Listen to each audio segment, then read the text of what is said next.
పులివెందులలో వైఎస్ఆర్ కాంగ్రెస్ పార్టీకి 683 ఓట్లు వేసిన తెలుగుదేశం పార్టీ ఏజెంట్లకు నా ధన్యవాదాలు. ఎందుకంటే తెలుగుదేశం ఏజెంట్లకు కూడా వైసీపీ పైన ఇంత అభిమానం ఉందని నాకు నిన్ననే తెలిసింది.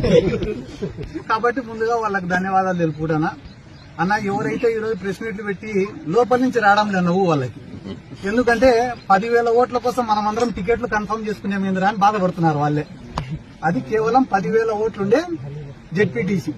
ఆ ఎలక్షన్ల కోసం మంత్రులు, ఎమ్మెల్యేలు, 800 మంది పోలీసులు, ఐజీ గారు, ఎస్పీ గారు అన్ని పనులు వదిలిపెట్టుకుని పాపం ఆ గండికోట బాలిక మిస్సింగ్ కేసును కూడా విడిచిపెట్టి కేవలం ఒక జెడ్పీటీసీని గెలిపించేదానికి ఇంతమంది యంత్రాంగం దిగినప్పుడే జగన్మోహన్ రెడ్డి గారు ఎంత బలమైన నాయకుడు అనేది మనం అర్థం చేసుకోవాలా.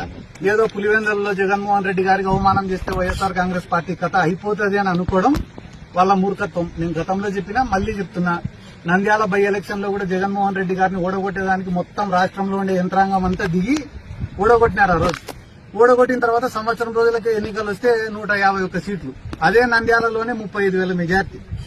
కాబట్టి ఇది జెన్యున్ ఎలక్షనా కాదా, పోలింగ్ జరిగిందే, రిగ్గింగ్ జరిగిందే అనేది నాకన్నా బాగా, మీకన్నా బాగా, పోలీసుల కన్నా బాగా, ప్రతిపక్షానికన్నా, అధికార పార్టీ కన్నా బాగా ప్రజలకు తెలుసు.